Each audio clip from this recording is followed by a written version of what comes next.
Hey everyone, and thanks for tuning in to another episode of the Outlive Podcast. I'm your host, Lindsay Smith, and this week's guest, we have Ty Jerome joining us. Ty, thanks for coming and hanging out with us. How's it going today? Good, thank you for having me. How was practice? You just finished up, you're starting to work out again here at the arena with a lot of your new teammates. How's that kind of going? It's good, just getting to know everybody, getting familiar with everyone, all the coaches, a few of the young guys, and just getting shots up, playing a little bit, so it's fun. Are you excited for this upcoming Very season? excited. How are you feeling? Super excited. Not quite sure what to expect about everything. You know, obviously being a rookie, coming into a brand new situation, new lifestyle, but just really excited. Okay, so we're gonna keep talking basketball, but we have something we have to address off the top. You know exactly what I'm gonna ask you about. This nickname Milk that came out. Do you know anything about it?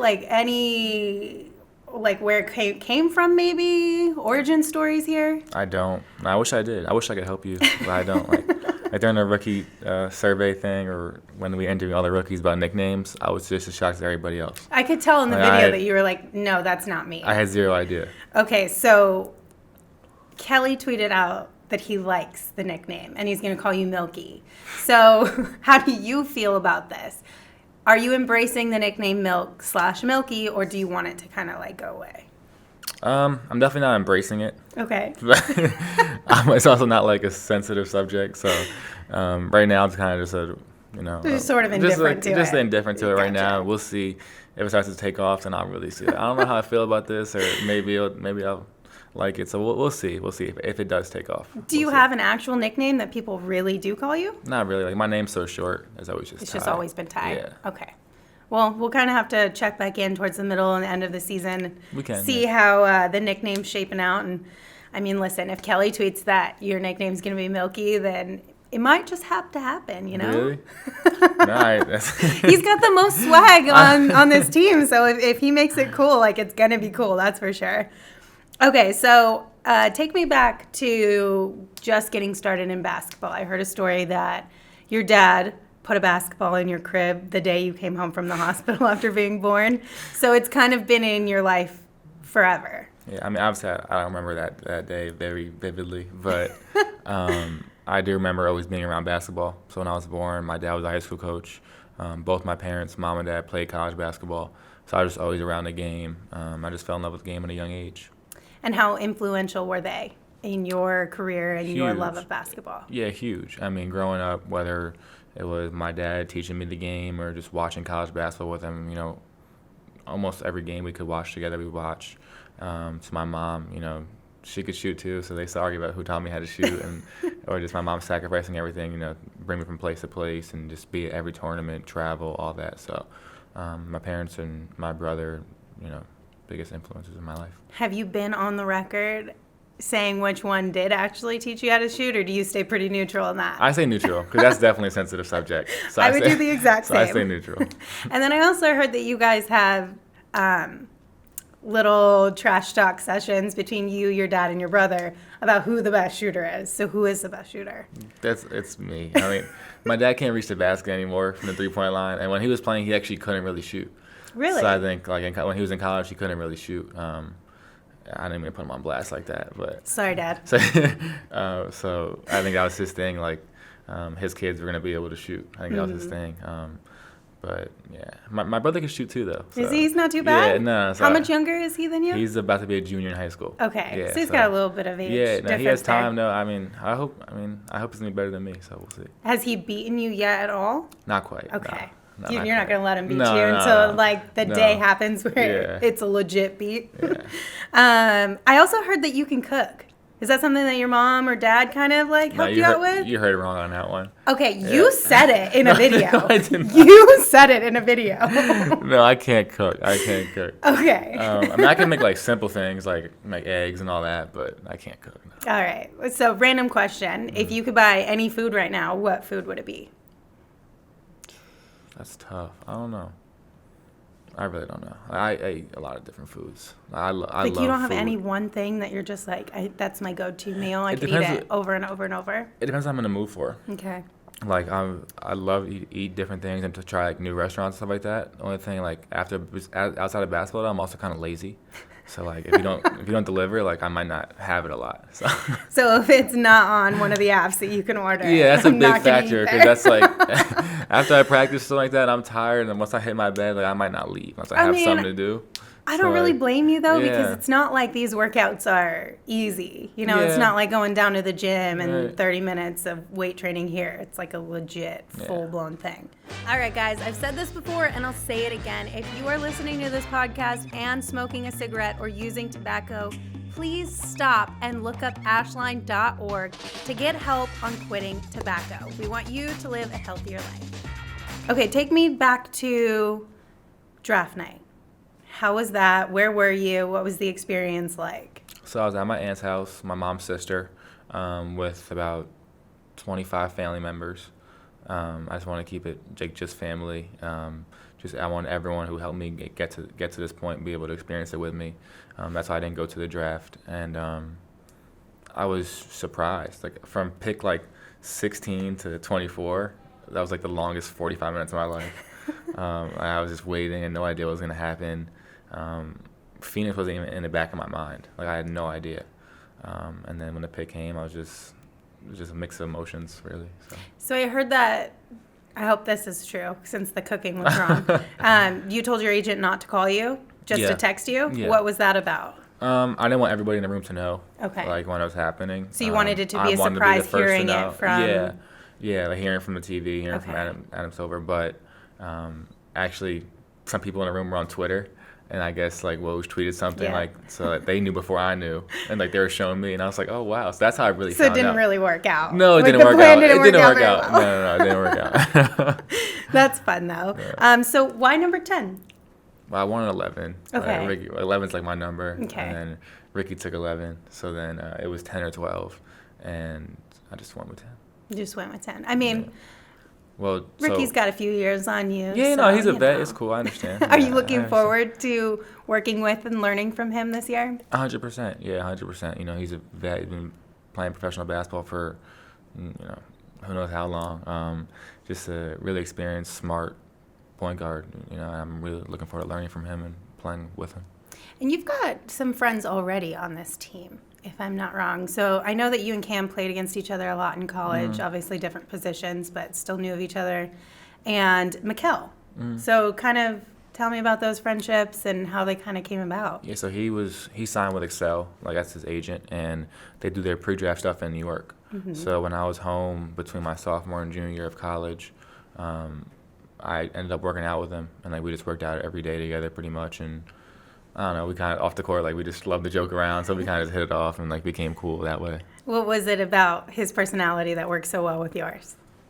Like I said, we're just both jokesters, so we just as soon as you step off the court, just start joking around, and I guess we just started laughing and just having fun. Fun. We'll have to get the two of you in a room together and do some fun videos with you guys then. Yeah.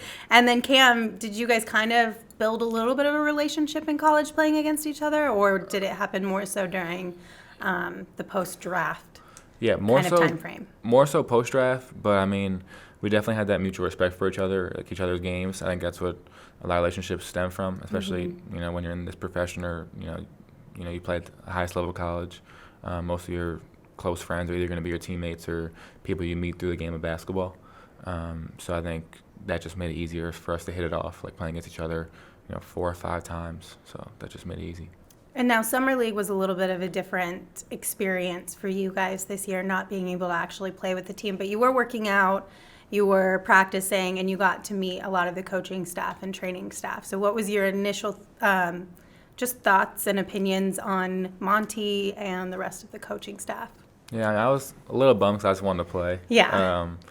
Obviously, whatever their plan is for me, or I trust in 100%, but when I'm watching games, it just kills me to not be playing. But like you said, it was really cool to be out there, and a bunch of guys came down to Vegas too, so we had a bunch of team workouts, so that was cool to just meet everybody, get a few workouts in, stuff like that. Okay, so we talked a little bit about the rookie photo shoot and survey, so let's dive a little bit more into that. You were voted 4th best shooter and tied for 3rd as the best playmaker from your rookie class. How does that feel? How do you kind of view that survey? you take it with a grain of salt, I guess, because it's just other people's opinions. Then again, it's good to know, your peers think highly of you. 'Cause those are the people, you're coming into this league with. So it's good to know you have their respect. And a lot of those guys, I mean, some of the, they had to put me because I'm close with some of them. So if they didn't pick me, nah. But yeah, it's definitely good to know your peers think highly of you.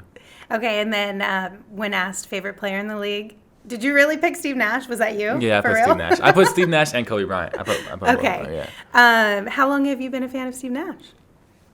All my life, really. Like, He's just one of the people I love to watch.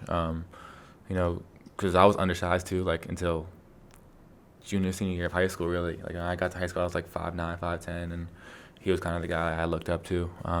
Just the way he sees the game and his efficiency, shot the ball with. Those are two things like I'm striving to do in this league, hopefully, and also his path. Like he didn't play a lot his rookie year. He went from to Dallas and other places. So like just his resilience and all that. I just admire everything about him. Is it a little bit kind of like a little in awe that this player that you grew up watching and taking so much from, you're now playing for a team that he was so instrumental on? Yeah, definitely. I mean, this whole thing is kind of like just, it's like a lifelong dream to be here, to be in the NBA, and then that piece and just being in Phoenix, and it's all just starting to feel real now. Hey Suns fans, if you need help quitting tobacco, our friends at ashline.org are here to help. They've got lots of resources, including quit coaches. So head on over to ashline.org for more information. How are you settling into Phoenix? So you found a place to live now and getting the lay of the land? Yeah, I just found a place to live. Like I said, after practice, besides looking for, this past week I was like looking at apartments and everything, but now I just kind of now you're like, I found it. I'm good. I'm going to Uber Eats right now. Yep, get back to my Netflix, get back to my Madden, just chill. So. Okay, well, let's go into Netflix and Madden. We'll do some fun rapid-fire type questions. So is Madden your go-to video game then? Yeah. Mm. Okay. Except when 2K20 comes out, because I'm definitely going to have to use my character. Right. And even like if we lose, I'm going to make sure my guy shoots it every time. How do you feel about your rating? Indifferent. Yeah. It is, I guess. I mean, it seems like Cam was saying too, seems like it's just across the board for a lot of rookies. So. Yeah, and I'm not one to be like, oh, you gave me a 72, I have a lot to prove now. Like, I know what my goals are. Like, I'm very self-motivated, so like I'm not going to like, if that's low or if that's high, it's just someone else's opinion. Yeah. It's fun to be in the game, but you're not too worried exactly. about like the side stuff. Yeah. Okay, Netflix. What are you watching right now?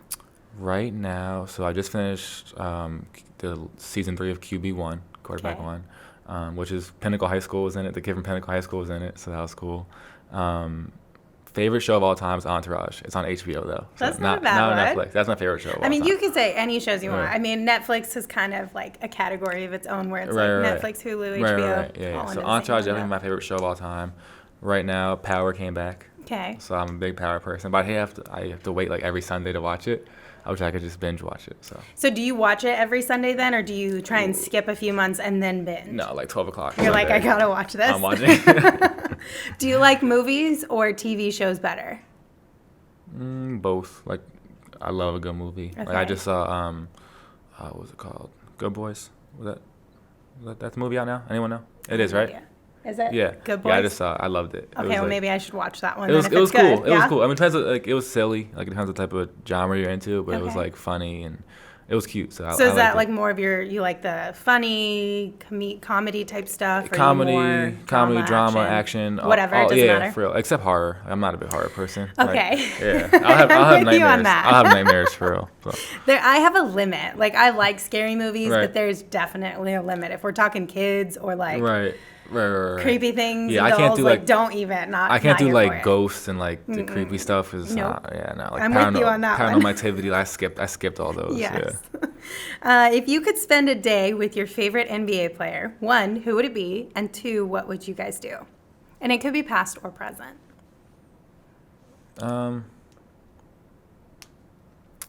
So.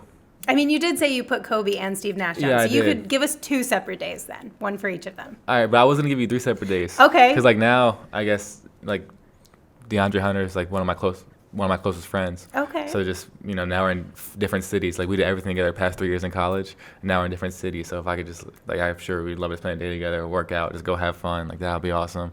But then again, like, Steve Nash, Clay Bryant, if I could just pick their brain. And I was able to actually speak to Steve Nash on the phone. So that was the first time I was actually, like, a fan.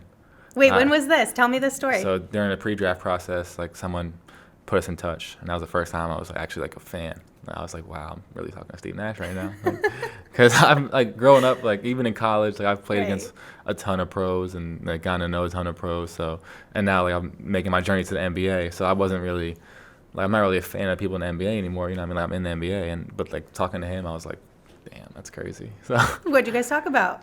Just everything. Like, it was, like, he was really nice and, like, gave a lot of his time to sit down with me for, like, 45 minutes to an hour over the phone. So that was really nice of him. That's awesome. I never got to work with Steve when he was here, but everything I've heard from the people in this building who got to work with him have nothing but great things to say about him. So that's really cool. We'll have to try and get him out here and hang out with you a little bit. That would be awesome. That'd be super fun. Okay, so this is a important question to me. And there is a right answer. Do you eat mac and cheese with a spoon or a fork? I mix it up, honestly. Really? Yeah, like, it just depends what's in front of me. Like, okay, if usually you have a fork. a bowl of mac. Okay. A fork. Okay. Usually a fork. Yeah. Okay. That's the right answer. But if, like, I only have a spoon, I'm not gonna sit there and wait for a fork. Well, no, of course not. But some foods, if like, you have a bowl of mac and cheese and you're going to I'm the gonna drawer, grab a fork. You're gonna grab a fork. fork. Yeah. Okay. Good. Yeah. We're off to a great start here. Perfect. All right. What's one thing that's on your bucket list? I don't know, honestly. I don't know. No? I want to go skydiving. That's, like, a big thing I want to do, which I'm still trying to work up the courage to go do it. But I've been talking about it for a while. There is about an hour and a half south of here. There is a place where you can go skydiving. It is one of the, like, safest, most well-known skydiving places, I think, in the States, from what I've heard. You down to go? And we'll make a video out of it? We'll have to probably wait until the off season because I don't want anybody to get mad at me during the season. I mean, but what do you think? It could be like the end of your rookie season. Like, this is the final. This is the thing, the gift I get for surviving my rookie season. All right, let's do it. You down? Let's do it. Okay, yeah. Shake on it because I don't want you to chicken out on me. Let's do it. All right, I'm so glad we have this on camera. I'm gonna hold you to this. All right. What is the piece of advice that you got that is the most rewarding? Probably just stay continuous. Like, my college coach, Coach Benny, used to say it all the time. On the court, in life, just, if you make a mistake or just when you're going through something, just keep going, really. Keep going. He used to say keep knocking, stay continuous. Those two phrases. And everyone says it in a different way, really. Mm-hmm. It's about being resilient. Like, everyone has a different path. It's not always going to be perfect throughout, especially in this league when you're on the court with 15 other great players and playing against 450 other great players. So just to keep working, keep going, keep knocking. What was it like playing for Coach Bennett? It was awesome. Like, unbelievable. The amount of life lessons he taught me just outside of basketball too. Unbelievable. And just to be around that type of guy too, not just as a basketball coach, to be around that type of guy for 3 years was really helpful. So one of the things that I read earlier this week was kind of cool. He talked to our team writer, and he called you the Tom Brady of that team. I mean, that's pretty legit. Right. How does that make you feel coming from this coach that you have so much respect for? Yeah, I mean, we grew so close over my 3 years there. By my third year, the fact that he felt that way about me just gave me the ultimate confidence to lead a team and not really care about anything but trying to win a championship. And as having him feel that way about me just allowed me to tune everything else out and just focus on winning. Having that person in your corner and just the experience that you did throughout your college career, how has that kind of helped prepare you for this moment and moving into the NBA?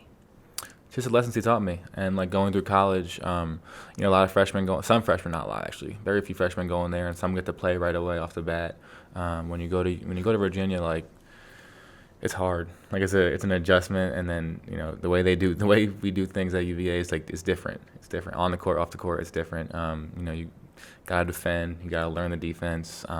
you got to get adjusted. So it's probably going to be a similar transition to this level now. You know what I mean? So just having that as an experience I can look back on and learn from is going to be helpful. Have you felt any differences so far in just the, I know it's a small amount of time, but the workouts that you've had here or how the coaching staff does things, have you felt any differences yet? Honestly, Coach Monty and Coach Bennett, they remind me a lot of each other. Really? Yeah, just how they are off the court, their faith, and just how they are as people. Not only great basketball coaches, but great people too. Mm-hmm. So they remind me a lot of each other in that way.